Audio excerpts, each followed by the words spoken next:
Welcome to the Women Who Change the World podcast, the place where everyday women world changers share their stories to inspire, challenge, and equip you to change your world. The event of the year for Christian business owners is just around the corner. Handprint Legacy Live 2021 is virtual this year, which makes it super easy to attend from anywhere in the world without makeup, long flights, or expensive hotel rooms. Thursday through Saturday, June 24 to 26, we'll spend 3 powerful days mapping out your first or next most important steps for your business. I'm Katie Horner. My husband and I have grown from full-time ministry in Mexico to full-time international business owners by understanding and solving the countless marketing challenges faced by Christian entrepreneurs.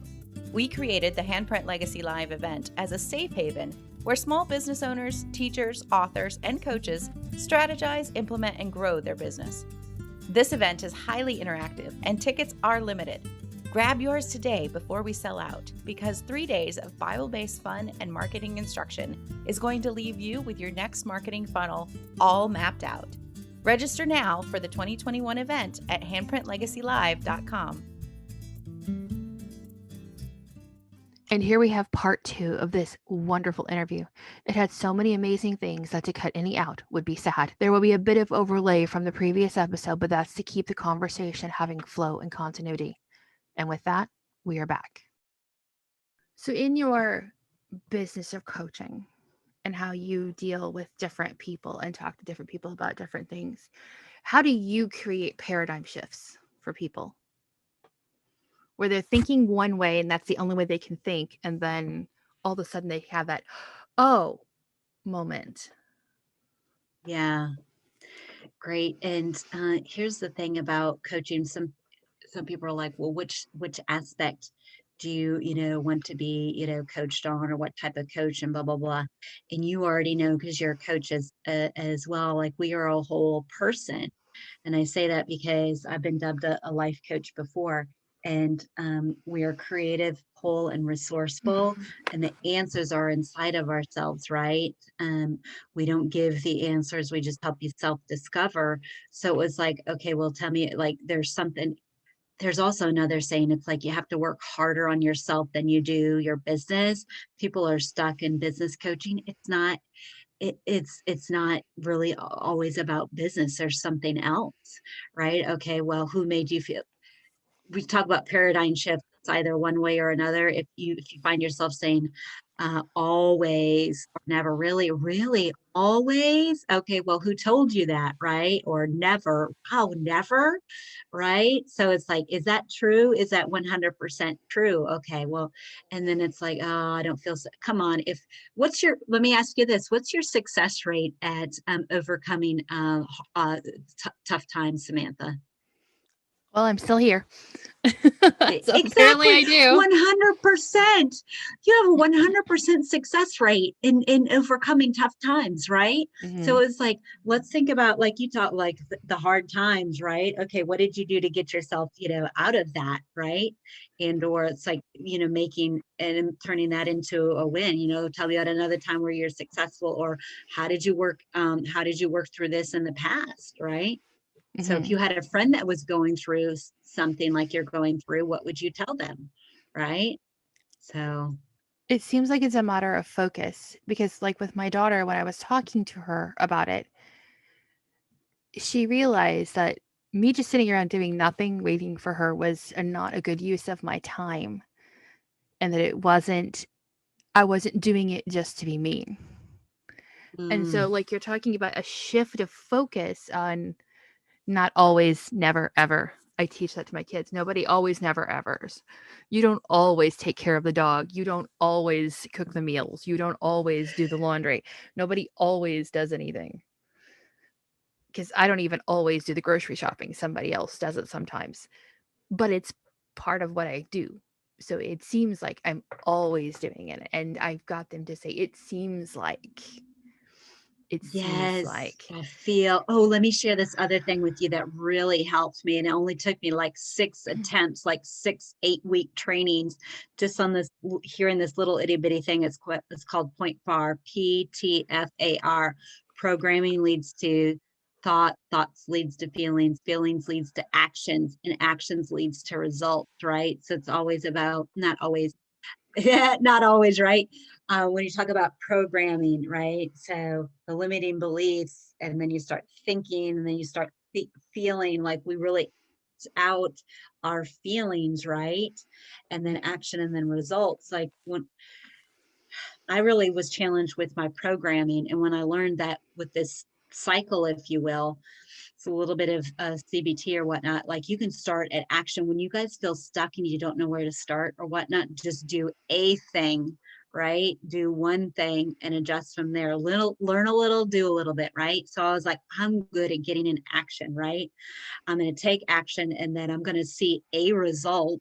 And like, even if you have a 50-50 shot, it's either a win or you learn, right? Right. Then the results, and it's like, hey, then the results lead back to the programming. Hey man, I can do this, right? Mhm. Like I wake up every day, I'm already winning, right? Because we talked about our I'm success rate at, alive. yeah, I'm alive. Check. I'm going to make my bed. Check. I'm going to go brush my teeth. Check. I'm going to drink some water. Check. I'm going to do my affirmations, listening to my the amazing podcast, who changed the world. Check, check. Doing my scriptures. So look at all Mhm. those wins right there, right? And then you tell yourself, I'm winning. So even with all that you're doing, and that's a fabulous morning routine, do you still struggle with limiting beliefs yourself? Oh yeah, absolutely. Yeah. And you know how I overcome that? How?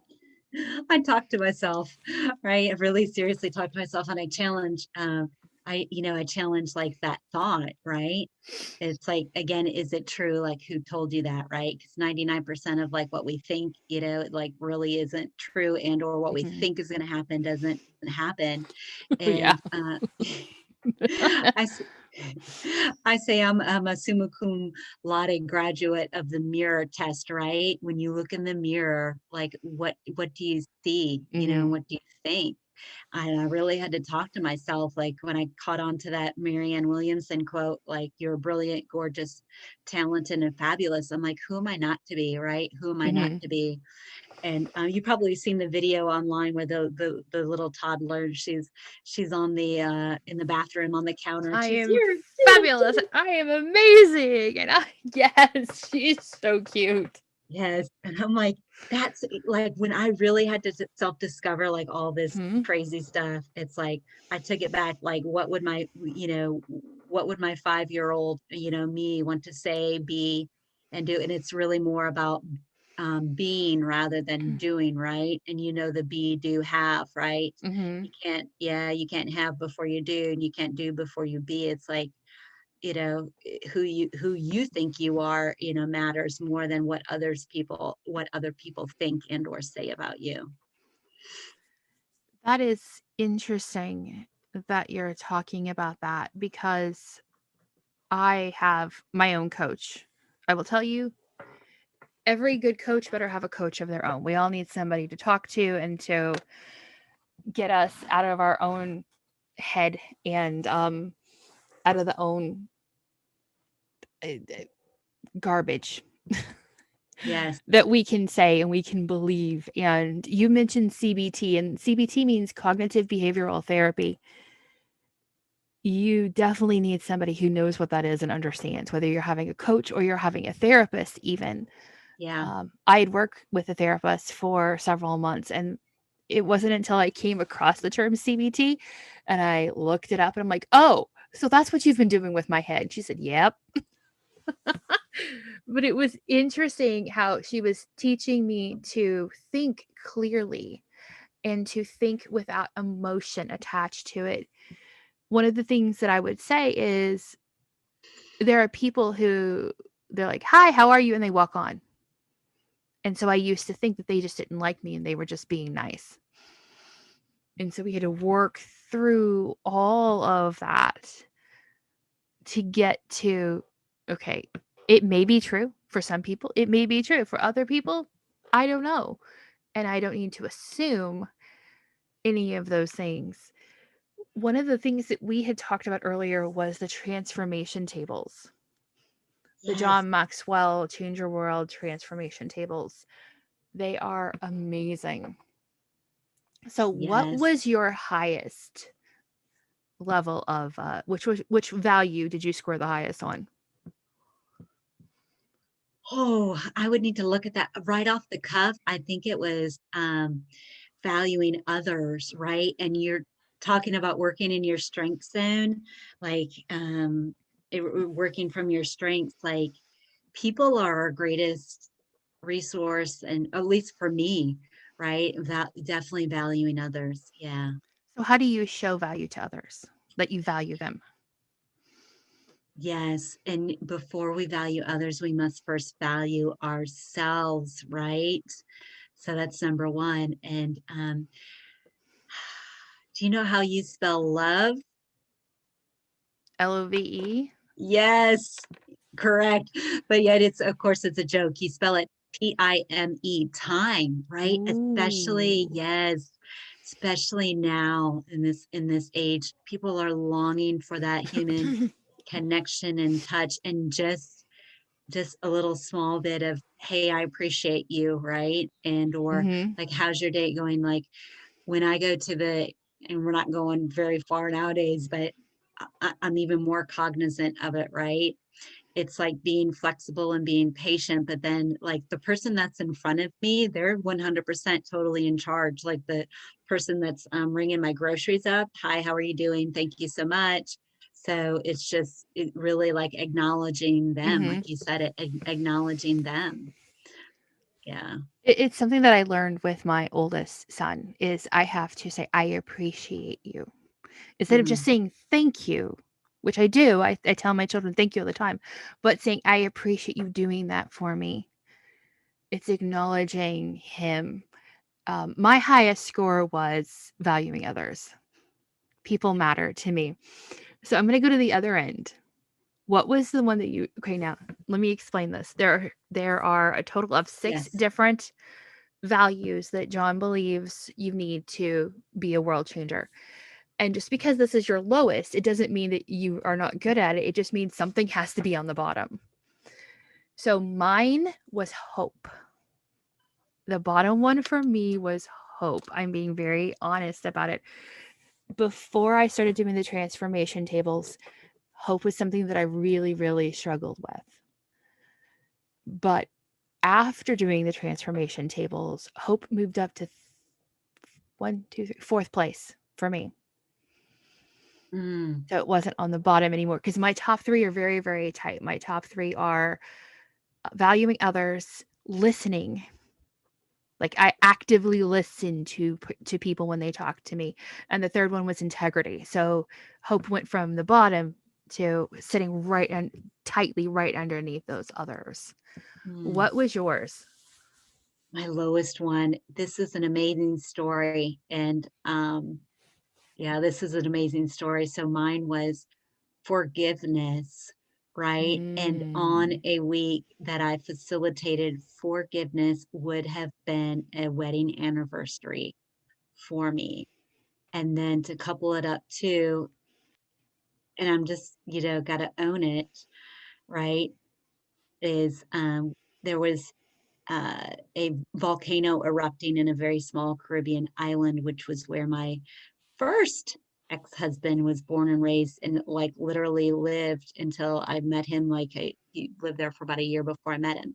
So like all of this was going on. I was feeling for those people from Mhm. that island. And then also like kind of, being in the dirt in terms of, wow, I would have been married X amount of years. And that was the same week we did forgiveness, or same day, the day of, right? All those things happened.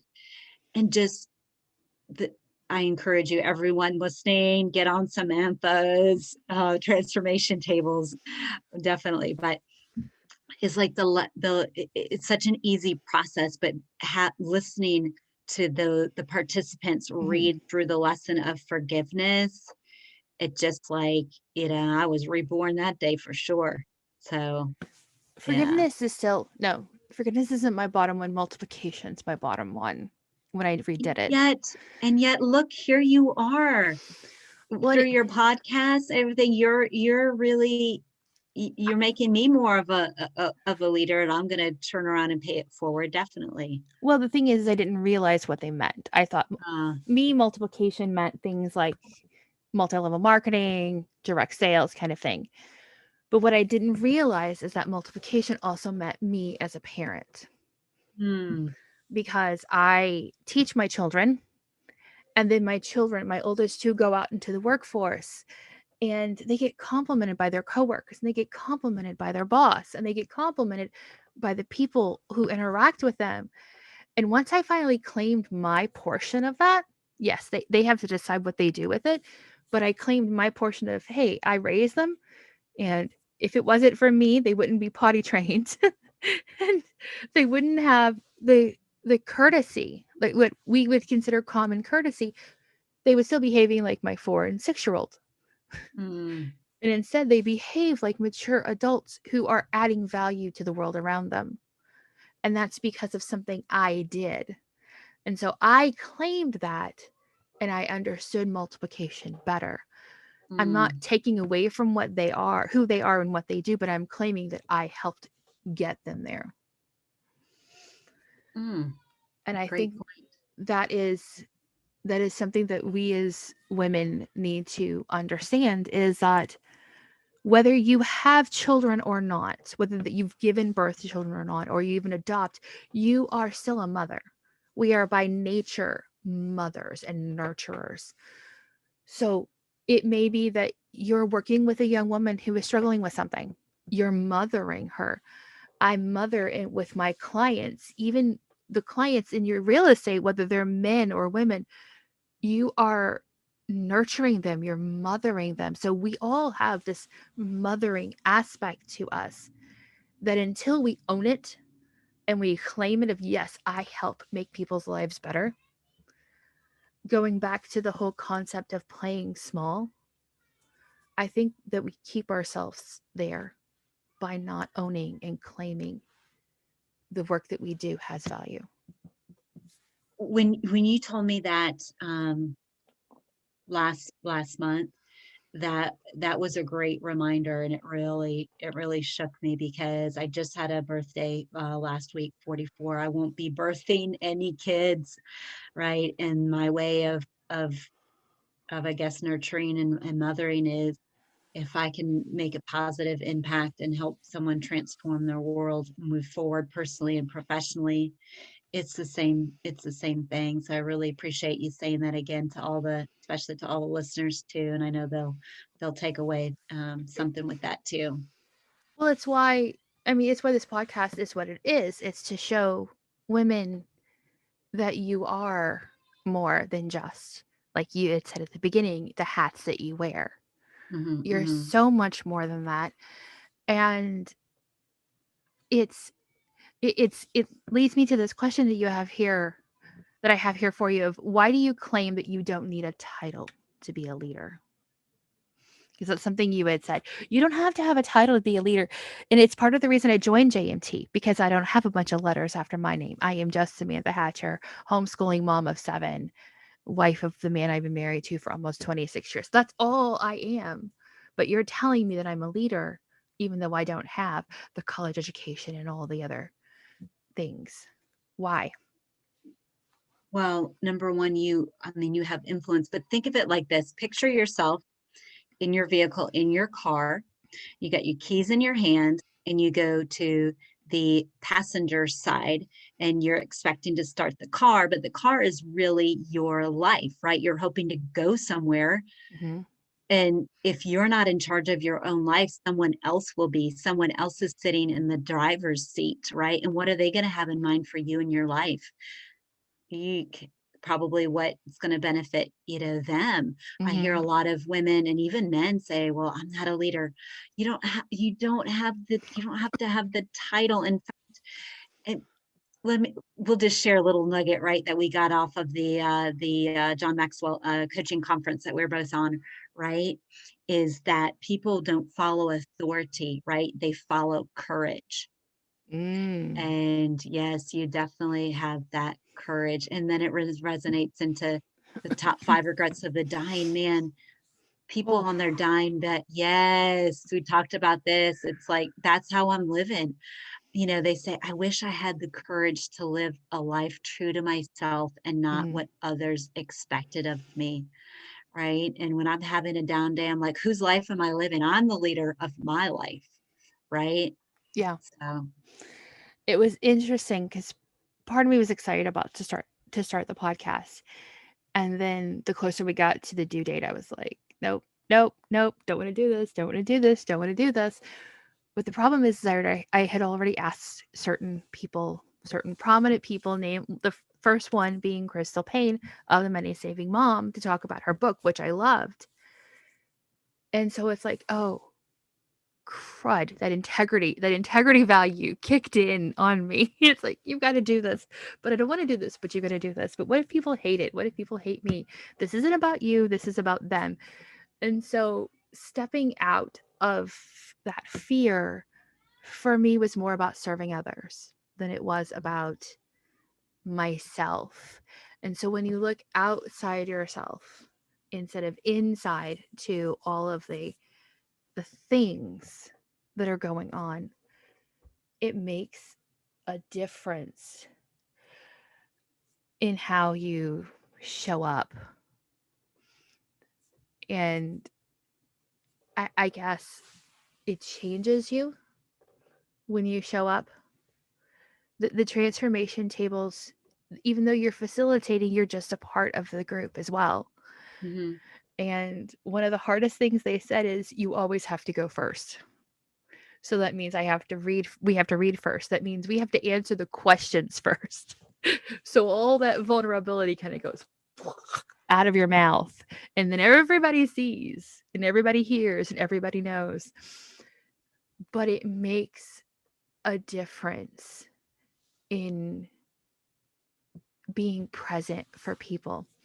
So I have a couple more questions for you. One of them is, how has a coaching client that you've worked with had an outcome that you didn't expect? How did that change you? Hmm. Wow, here's one that just comes to mind. I don't know if this is exactly what you're looking for, but this is the power of being a coach. Okay, this is one of my first clients, and he was retired military officer. I mean, 20 plus years in, had already done another business prior. This was in my real estate coaching days, and he had already been in real estate for a number of years, attempted, being coached, so on and so forth. What and our relationship was like he felt that he was going to, show up and do what he needed to do and be coached and be held accountable, because I was going to be there face to face coaching, right? And whatever his goal was, I supported him on his goal. He was commitment to the goal, but he just wasn't doing it. And I was like, what, like, let me help you overcome, look for the opportunity, and so on and so forth. And it's just like he wasn't doing it consistently. And we had a conversation, and some people aren't, I hate to say, coachable, but I was like, look, I want to help you, but it's just like he wasn't, latching on, and so on and so forth. And unfortunately, we ended in good terms, right? I was like, you have everything within you to just, just get past and get to that next level. Mhm. And he just didn't latch on. And about a month later, and he's very fit. In fact, he was doing CrossFit. He's in mid 50s. He had a heart attack and died. And I don't know if this exactly, it really impacted me because one of the things that he really wanted to work on was that, he wanted to get to that next level. He wanted to push past what he was used to doing in Mhm. terms of income so he could pay off debt, and then he left his wife with that debt. And I just felt like, what did I not ask as a coach?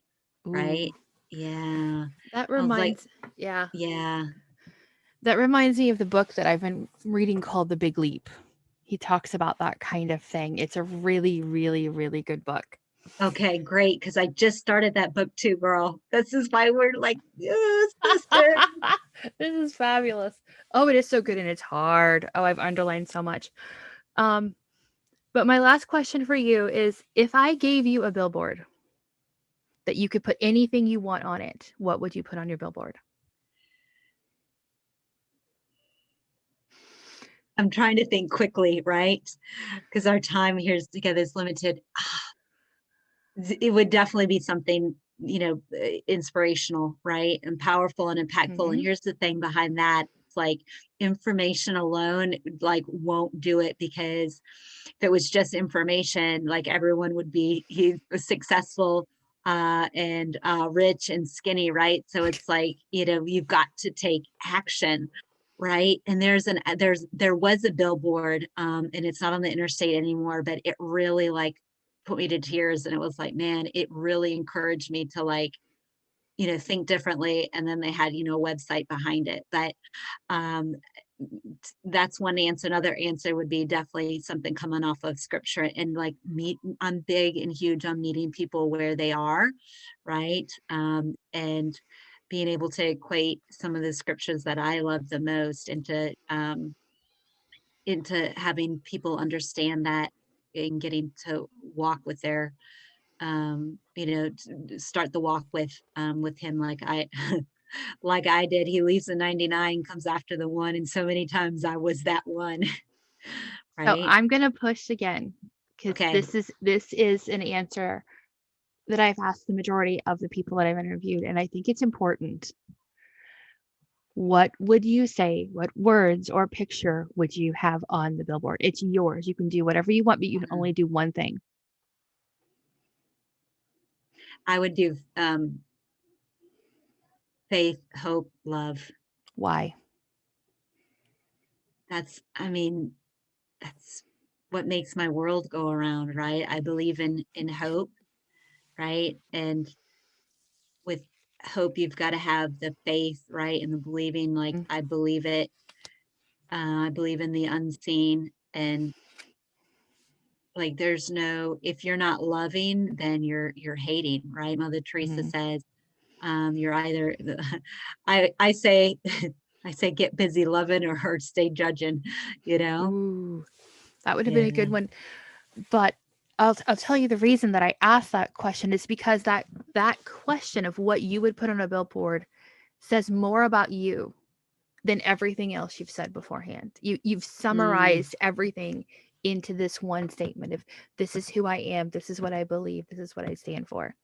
mhm, mhm, And so that's why I have that question because I want you to summarize who you are and for people to who are listening to say that's really what she believes and it means something to you because mhm, billboards are not cheap and to have a billboard with whatever you want on it makes a big it's a big statement about you. It's kind of like a big statement piece of jewelry or clothing, but it's a statement piece about you as a person mhm. instead of an outward appearance of it's who you are inside. Well, thank you so much for your time today, Dawn. I really appreciate it, and it has been so much fun to hear your story and to connect in interesting ways that I never expected. Both of us being in the Midwest, you joining the Navy, me thinking about joining the Navy, and the books that we read. It's interesting how people all over the world in this world has become a smaller place because of COVID. And thank you, Zoom, that we meet people who are just like us, who are facing life and they're facing their challenges and they're saying, nope, not today. I'm going to survive. I'm going to thrive and I am going to make the world a better place. And that is exactly what you do. And thank you so much for doing that, for taking the time to be on this call with me, and for adjusting the time. We adjusted the time 2 or 3 different times because of the crazy that's happening in my life. And you were so gracious. So I thank you so I much. and I appreciate the opportunity. You're doing amazing, great things. And you're in my heart and prayers. And I'm seeing that vision. I'm seeing your vision board, right? And you're going to go to fabulous places. right? And you're connecting in the world already. Well, I hope you guys have a great day, and I will catch you in the next episode. Bye. The event of the year for Christian business owners is just around the corner. Handprint Legacy Live 2021 is virtual this year, which makes it super easy to attend from anywhere in the world without makeup, long flights, or expensive hotel rooms. Thursday through Saturday, June 24 to 26, we'll spend 3 powerful days mapping out your first or next most important steps for your business.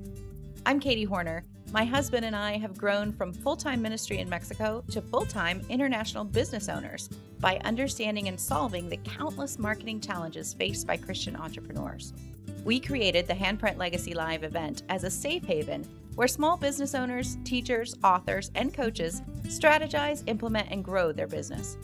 This event is highly interactive and tickets are limited. Grab yours today before we sell out, because 3 days of Bible-based fun and marketing instruction is going to leave you with your next marketing funnel all mapped out. Register now for the 2021 event at handprintlegacylive.com.